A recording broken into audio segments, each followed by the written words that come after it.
சும்மா இருங்கப்பா. அவர் உங்ககிட்ட நடிச்சு கொட்டுறாரு. ஆனா சத்தியமா அவர் அந்த மாதிரி ஆள் இல்ல. அவர் மனசுல கெட்ட எண்ணம் இருக்குப்பா. ரேணுகா மேல அவருக்கு ஒரு கண்ணு இருக்கு. எனக்கு தெளிவா தெரியும்பா. நீ கொஞ்சம் வாய முறியா? உனக்கு என்னடி தெரியும்? ஏண்டி கூட பிறந்த தங்கச்சிக்கு சமோன்னு ஒரு மனுஷன் சொல்றப்ப அதுக்கு மேல சந்தேகப்பட்டு பேசினா உன் மனசுலதான் வக்கரம் இருக்கு. உன் மனசுதான் சாக்கடையா இருக்கு. இத பாருமா, உங்க அப்பா மாப்பிளைய போய் பார்க்க போறேன் பேச போறேன்னு என்கிட்ட கூட ஒரு வார்த்தை சொல்லல. ஆனா இவர் போய் பேசிட்டு வந்தது ஒரு விதத்துல நல்லதுதான்னு எனக்கு தோணுது. நம்ம காயத்ரி மாப்பிளைய அண்ணா அண்ணான்னு கூப்பிடுற மாதிரி அவரும் தங்கச்சிங்கிற பாசத்தோட தானே பழகுறாரு. அதே நினைப்போடதான் ரேணுகா கூட பழகுறேன்னு சொல்லும் போது நீ போய் அதை தப்பா நினைச்சுக்கிட்டு அவரை முறைச்சுக்கிட்டு வந்து இங்க வந்து உட்கார்ந்துட்டு இருக்கிறது ரொம்ப தப்புமா. ஐயோ அம்மா, உனக்கு எப்படி சொல்லி புரிய வைப்பேன்னு எனக்கு தெரியல. நான் காரணம் இல்லாம சொல்லலம்மா. எனக்கு என்ன அவரை பிடிக்காதா, இல்ல அவரோட வாழ வேண்டாம்னு நான் நினைக்கிறேனா? இல்லையம்மா, வாழ மாட்டோமான் தானே தினமும் துடிச்சுக்கிட்டு இருந்தேன். அப்படிப்பட்ட ஒருத்தி தனி கொடுத்துன போன வேகத்திலேயே பெட்டி தூக்கிட்டு வந்திருக்கேன்னா அதுக்கு காரணம் இல்லாமலா இருக்கும்? காரணம் இருக்குமா? உன் சந்தேகம் தான் காரணம். இத்தனை வருஷம் கழிச்சு வந்திருக்கிற நம்ம புருஷன் நமக்கு மட்டும் சொந்தமா இருக்கணுங்கிற பாதுகாப்பு உணர்ச்சி தான் இப்படி சந்தேகமா உனக்கு இன்னொரு வடிவத்துல வந்திருக்கு. இதெல்லாம் தப்பு வனிதா. முதல்ல சந்தேகப்படுற குணத்தை விடு. உன் வாழ்க்கை ரொம்ப நல்லா இருக்கும். இல்லப்பா, சந்தேகமே இல்ல. இது கன்ஃபார்மான விஷயம்தான். இத பாருங்க, ஒரு ஆம்பளை எப்போ எப்படி இருக்கான், என்ன நினைக்கிறான், என்ன செய்யறான், தெரிஞ்சு செய்யறது தெரியாம செய்யறது எல்லாமே அவன் பொண்டாட்டிக்கு கண்டிப்பா தெரியும். ஏன் வீட்டுக்காரரை பத்தி எனக்கு நல்லாவே தெரியும். இப்ப யோசிச்சு பாக்குறேன், அவரு என்கிட்ட ஊர்ல இருந்தப்ப காட்டின அன்புக்கு பின்னாடி எத்தனையோ விஷயங்களை அவரை மறைச்சிருக்காரு. அதெல்லாம் என்னன்னு இனிமே ஆராய்ச்சி பண்ற அவசியம் எனக்கு இல்ல. ஆனா அன்னைக்கு அன்பு மட்டும்தான் எனக்கு பெருசா தெரிஞ்சது. இப்பதான் அவர் பேசின ஒவ்வொரு வார்த்தைக்கு பின்னாடியும் வேற ஒரு அர்த்தம் இருந்தது எனக்கு தெரியுது. இத பாரு, உனக்கு என்ன பைத்தியமா பிடிச்சிருக்கு? ஏன் இப்படி லூஸ் மாதிரி உளறிட்டு இருக்க? நீயா மனசை போட்டு குழப்பிக்கிட்டு தேவையில்லாத விஷயத்த நினைச்சுக்கிட்டு ஒண்ணுமில்லாதத பெருசு பண்ணிக்கிட்டு உன் வாழ்க்கையை நீயே அழிச்சுக்கிட்டு இருக்க. இல்லப்பா, அசிங்கமா இருந்த என் வாழ்க்கைய இப்பதான் காப்பாத்தி கரை சேர்த்திருக்கேன்னு நான் நினைக்கிறேன். நீ சரிப்பட்டு வரமாட்ட. சரியாதான் இருப்பேன். உங்க பொண்ணு சரியாதான் இருப்பா. தயவு செஞ்சு கவலைப்படாதீங்க. ஆனா அவரோட போய் வாழு, அவரு சரியாதான் இருக்காருன்னு மட்டும் இன்னொரு தடவை என்கிட்ட சொல்லாதீங்க. ஏன்னா உங்க எல்லாரும் விடவும் ஏன் புருஷனை பத்தி எனக்கு நல்லாவே தெரியும்.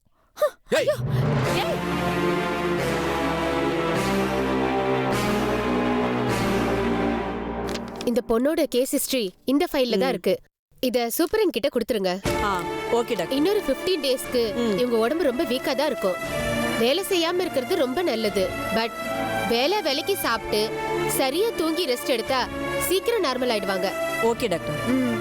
மத்தபடி இவங்களை நீங்க ஜெயிலுக்கு கூட்டு போறதுல எந்த பிரச்சனையும் இல்ல. ஏதாவது அப்நார்மலா இருக்கு, உடம்புக்கு முடியல, எந்திரிக்க முடியல, மயக்கம் அப்படி இப்படின்னு ஏதாவது ஆச்சுன்னா எனக்கு உடனே கால் பண்ணுங்க. ஓகேவா? சரி, இதுல ஒரு கையெழுத்து போட்டு இவங்களை கூட்டிட்டு போங்க. இங்க பாரு சுப்பு, வேலைக்கு கரெக்டா சாப்பிடணும். வேலை எதுவும் செய்ய வேண்டாம். ரொம்ப ஸ்ட்ரெயின் பண்ணிக்காதம்மா, புரிஞ்சுதா? டேக் கேர்மா. சரி, வாமா போலாம்.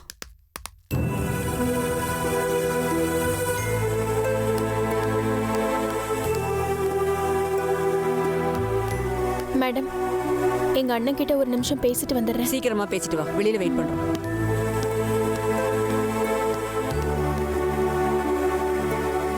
நான் போயிட்டு வரேன்.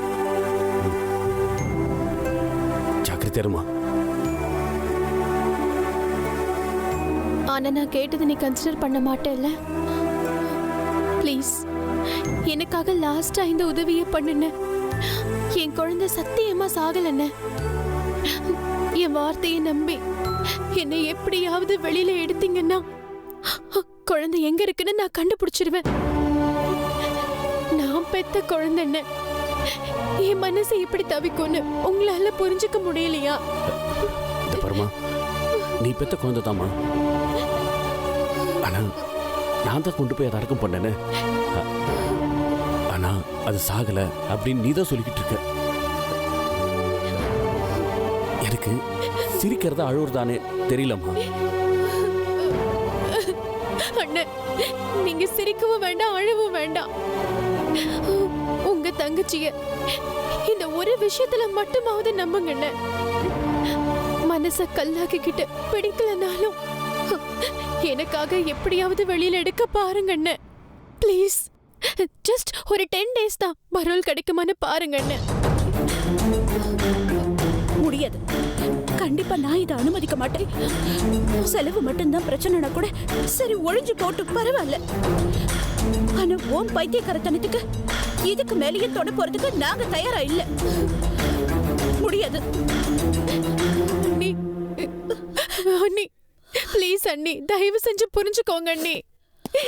என்னோட இது உங்களுக்கு புரியலையா? டைம் ஆகுது மேடம். ஒரே ஒரு நிமிஷம் மேடம். அண்ணே ப்ளீஸ், என்னை எப்படியாவது வெளியில எடுக்க ஏற்பாடு பண்ணுங்க. உங்களை கெஞ்சி கேட்டுக்கிறேன். உங்க கால்ல கூட விழுறேன். என்ன மணி, என் குழந்தை உயிரோட தான் இருக்கு. என் குழந்தைய எப்படியாவது தேடி கண்டுபிடிக்கணும். என் குழந்தை உயிரோட தான் இருக்கு. அண்ணே ப்ளீஸ். அண்ணி, அண்ணி நீங்களாவது மனசரங்க மாட்டீங்களா?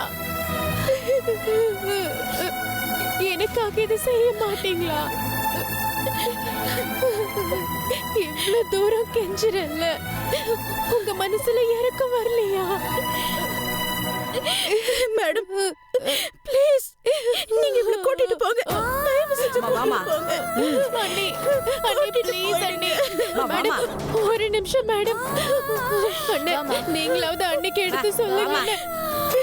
அண்ணி ப்ளீஸ் அண்ணி, தயவு செஞ்சு கூட்டிட்டு போங்க. ப்ளீஸ் கூட்டிட்டு போங்க. அண்ணா ப்ளீஸ் அண்ணா, என்ன எப்படியாவது வெளியில எடுத்துருங்க. அண்ணி, அண்ணா ப்ளீஸ் அண்ணா, எப்படியாவது வெளியில எடுத்துருங்க. அண்ணா, என் குழந்தைய கண்டுபிடிக்கணும்.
மார்னிங் பூரா ஆடி, பென்ஸ், BMW கார்கள் தான்.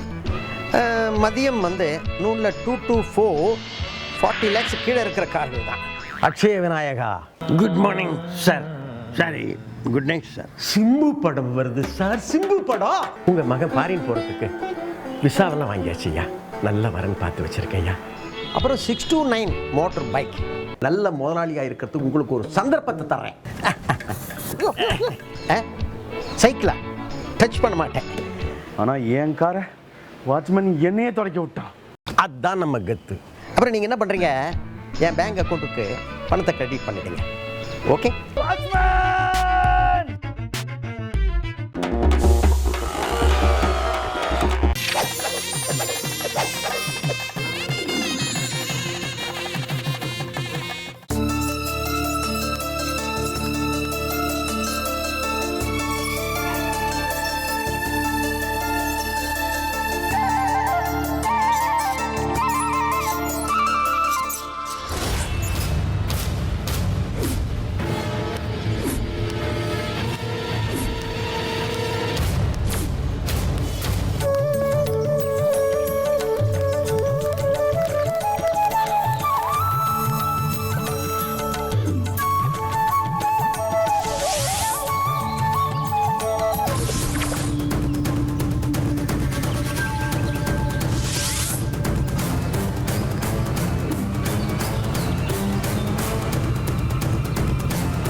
செல்லம் இல்ல கண்ணு பட்டு குட்டி.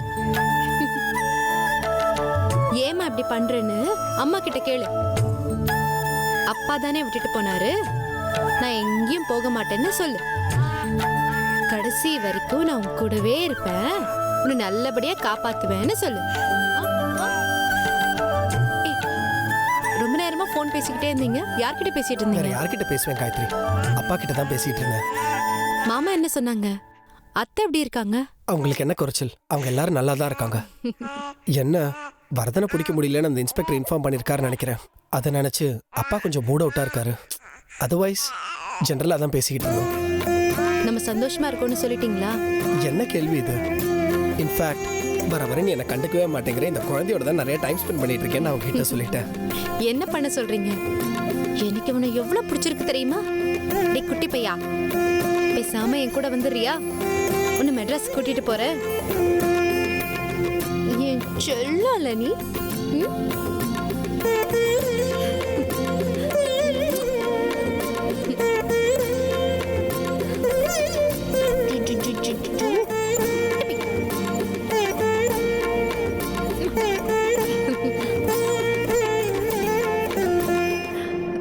கலைவாணி தூங்கிட்டான்.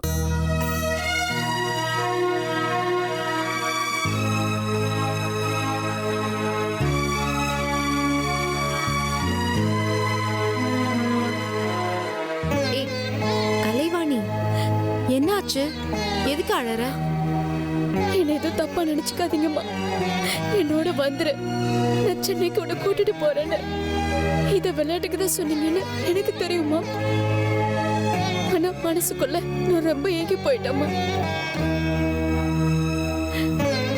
நீங்க மட்டும் அப்படி செஞ்சீங்கன்னா இந்த உலகத்துல சந்தோஷப்பட என்னை விட வேற யாருமே இருக்க முடியாது.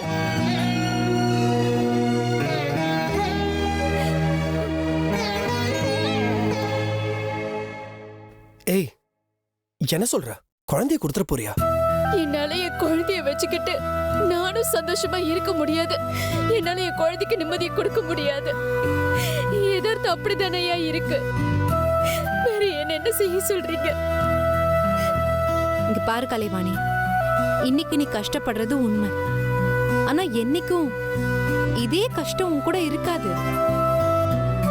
உன் கஷ்டம் எல்லாம் தீந்து போய் நீ சந்தோஷமா வாழறதுக்கு ஒரு நாள் வரும். யார் கண்டாங்க? உன்னை விட்டுட்டு போன உன் புருஷனே திரும்பி வந்து ஆச்சரியப்படுறதுக்கு இல்ல. வாய்ப்பே இல்லம்மா. அவன் தனியா போயிருந்தாலாவது நான் ஒரு நப்பாசையில இருந்திருப்பேன். வேற ஒருத்தையும் இழுத்துட்டு ஓடிட்டு போயிருக்கிறவன் இதுக்கு மேல எப்படிமா திரும்பி வருவான்? எனக்கு நம்பிக்கை இல்லம்மா.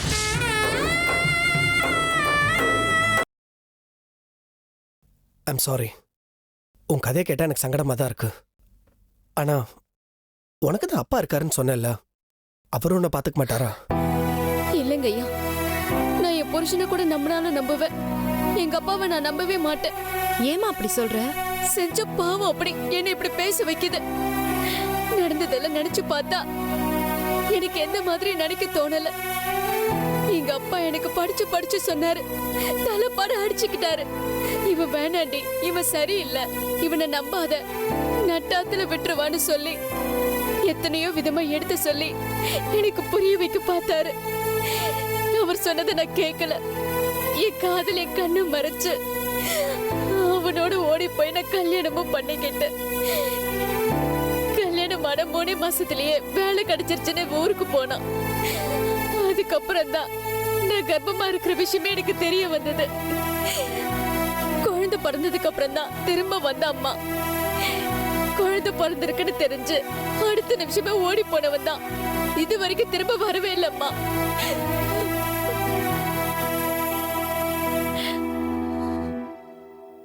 நானே அலைஞ்சு தெரிஞ்சு விசாரிச்சப்பதான் அவன் வேற ஒருத்தையோட குடும்பம் நடத்துற விஷயமே எனக்கு தெரிஞ்சது. போன ஆயிடுச்சு. இதுக்கு மேல என் வாழ்க்கையில என்ன இருக்கு? எல்லாமே முடிஞ்சு போச்சு. வேணா கலைவாணி, தயவு செஞ்சு மனசு விடாத. இங்க பாரு, உனக்கு உன் புருஷன் மூலமா சந்தோஷம் இல்லாம போனாலும் கடவுள் உனக்கு ஒரு அழகான குழந்தைய கொடுத்திருக்காரு. இவன் உன்னை வாழ வைப்பா. இவன் வளர்ந்து பெரியவனாகி உன்னை உள்ளங்கையில வச்சு தாங்குவான். இத மட்டும் நம்பு. இது நடக்குதா இல்லையான்னு மட்டும் பாரு. இல்லம்மா, இவ வளர்ந்து பெரியவன் ஆகி என்ன காப்பாத்துவாங்கிற எண்ணம் எல்லாம் எனக்கு கொஞ்சம் கூட இல்லம்மா. இவன் வளர்ற வரைக்கும் இவனை வச்சு எப்படி காப்பாத்த போறாங்கிற கவலை மட்டும்தாம்மா பெரும் கவலையா இருக்கு. இப்ப கூட சொன்னீங்களே மெட்ராஸுக்கு கூட்டிட்டு போறேன்னு, அப்படி பொறுப்பேத்துக்கிட்டா நான் நிம்மதியா என் வாழ்க்கை இங்க முடிச்சுப்பம்மா. எனக்கு வாழ்க்கை ரொம்ப அழுத்து போச்சு. இதுக்கு மேல நான் ரொம்ப காலம் உசுரோட இருக்க மாட்டேன். நான் இல்லாம என் புள்ள தவிக்க போறானேன்னு என் நெஞ்சு உறுத்திக்கிட்டு இருக்கு.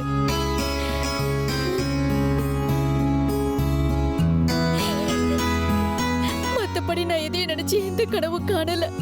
ஏமா இந்த மாதிரி பேசிட்டு இருக்க? நீ எந்த அளவுக்கு விரக்தியா பேசுறியோ உனக்கு அந்த அளவுக்கு எதுவும் நடக்க போறது இல்ல. முதல்ல உன்னை நீயே நம்பு. கடவுள் நம்பிக்கை இருந்தா அவர் மேல எல்லா பாரத்தையும் போட்டு அவரை நல்லா வேண்டிக்க. கூடிய சீக்கிரமே உனக்கு எல்லாம் நல்லது நடக்கும். எனக்கு ஏதாவது நல்லது நடக்கணும்னா என் குழந்தைய பொறுப்பெடுத்துக்கிட்டா நல்லது. அது தவிர வேற எதையும் நான் எதிர்பார்க்கல.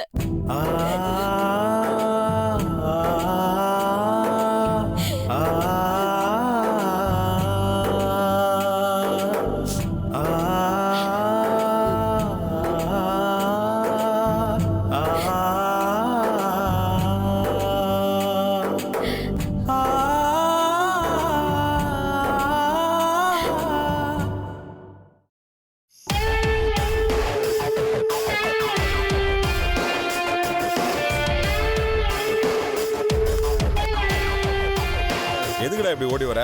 நாய் தோர்த்துச்சா? அண்ணே, ஒரு முக்கியமான விஷயம்ண்ணே. அந்த சூர்யா இங்கே தான் இருக்கான்னு கன்ஃபார்ம் ஆகி போச்சுண்ணே. நிஜமாவா? நீ பாத்தியா? நான் பார்க்கலண்ணே. அவன் கார் நம்பரை வச்சு இன்னைக்கு பூரா பெட்ரோல் பங்க்ல தேடி பார்த்ததுல இன்னைக்கு மத்தியானம் கீழே இருக்க பெட்ரோல் பங்க்ல வந்து பெட்ரோல் போட்டுக்கிட்டு இந்த மலை மேலே தானே வந்திருக்கு. என்னடா சொல்ற? உண்மைதானே. அவன் இந்த ஏரியாவில் தான் இருக்கான், இங்கே தான் சுற்றிட்டு இருக்கான். ஆனால் எந்த இடத்துல தங்கியிருக்கான்னு மட்டும்தான் தெரியல. ஆனா அவன் கண்டிப்பா இந்த மலை மேல தானே இருக்கணும். மேல தானே இருக்கான் அவன். நாளைக்கு அவனை பிடிக்கிறோம், அவன் கதையை முடிச்சிருவோனே. நாளைக்கு கண்டிப்பா அவனை முடிச்சிருவோனே. ஏலகிரிக்கு வந்தவன் எங்கடா போறான்? நாளைக்கு பூரா சுத்துவோம், கண்டிப்பா அவன் மாட்டுவான். இங்க இருக்கிறது ஒன்னு போட் ஹவுஸ், இன்னொன்னு பார்க்கு. இதை விட்டா வேற எங்கேயும் போக மாட்டான். கண்டிப்பா மாட்டுவான். கரெக்டா சொன்னீங்க. நாளைக்கு அவனை பிடிக்கிறோம், முடிக்கிறோனே. சரி சரி, நாளைக்கு அவனை பிடிக்கணும். போய் ரெஸ்ட் எடுங்கடா. சரிண்ணே.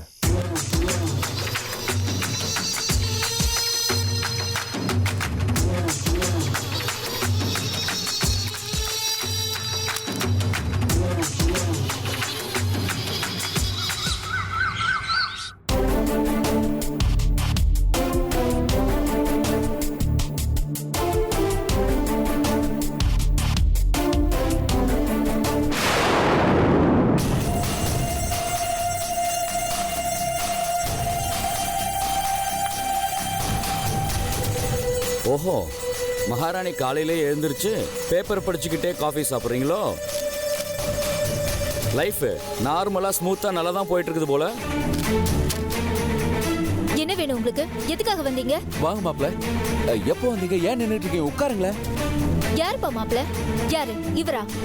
ஒரு காலத்துல உங்களுக்கு இவர் மாப்பிள்ளை இருந்தாரு, அவ்வளவுதான். இவரை இப்ப நான் என் புருஷங்கிற ஸ்தானத்துல இருந்து இறக்கி விட்டதுக்கு அப்புறமும் இனிமே ஏன் முன்னாடி இவரை மாப்பிள்ளைன்னு கூப்பிடாதீங்கப்பா. ஏய், என்னடி பேசிட்டு இருக்க? மாப்பிள்ள, நீங்க ஒன்றும் தப்பா நினைச்சுக்காதீங்க. நான் இவளுக்கு நல்ல புத்தி சொல்லிக்கிட்டு தான் இருக்கேன். கண்டிப்பா நான் இவகிட்ட பேசி திருத்தி சரி பண்ணி உங்க கூட அனுப்பி வைக்கிறேன் மாப்பிள்ள. இப்படி பேசுறதுக்கு உனக்கு வெக்கமா இல்லையாம்மா? நான் என்ன திமிர் பிடிச்ச இந்த வீட்ல வந்து உட்கார்ந்துட்டு இருக்கேன்? இவர் யாரு? என்ன பண்ணாரு? என்ன மாதிரி மனுஷன்? என்ன மாதிரி சுபாவம்? மனசு ஃபுல்லா எவ்வளவு வக்கரம்? எல்லாத்தையும் உன்கிட்ட எடுத்து சொன்னேனேம்மா. அப்படியே அரஞ்சனா. வாய மூடு. பேசாம இருக்க மாட்டேன். என்ன பேச்சு பேசிட்டு இருக்க? மாப்ள, நீங்க எதுவும் தப்பா நினைச்சுக்காதீங்க. வருஷக்கணக்கா உங்களை விட்டு பிரிஞ்சே இருந்த காரணத்தினால மனசுக்குள்ள ஒரு மாதிரி, அத என்னன்னு சொல்றது, ஒரு பொசசிவ்னஸ், அது உங்க மேல அவளுக்கு ஜாஸ்தியாவே இருக்கு. அந்த பொசசிவ்னஸ் தான் சந்தேகமா மாறிட்டு இருக்கு. நீங்க படிச்சவரு, உங்களுக்கு புரியாதது எதுவும் இல்ல. எனக்கு எதுவும் புரிய வேண்டிய அவசியம் இல்லை மாமா, அவளுக்கு புரியணும். அண்ட் ஆஃப் கோர்ஸ் உங்களுக்கு புரியணும். என் தரப்பு என்னங்கிறத உங்ககிட்ட அன்னைக்கே நான் தெளிவா எடுத்து சொல்லிட்டேன். நீங்க இந்நேரம் உங்க பொண்ணுகிட்ட எடுத்து சொல்லி சமாதானப்படுத்தி அவளை திருப்பி அனுப்ப தயாரா இருப்பீங்கன்னு நினைச்சேன். அப்படியே தயாரா இருந்தா கூட்டிட்டு போலான்னு நினைச்சேன். ஆனா என்னது உங்களோட திரும்ப வாழறதா? என்ன விளையாடுறீங்களா? ஏங்க இப்படி கேக்குறதுக்கு உங்களுக்கு வெக்கமா இல்ல? ஐயோ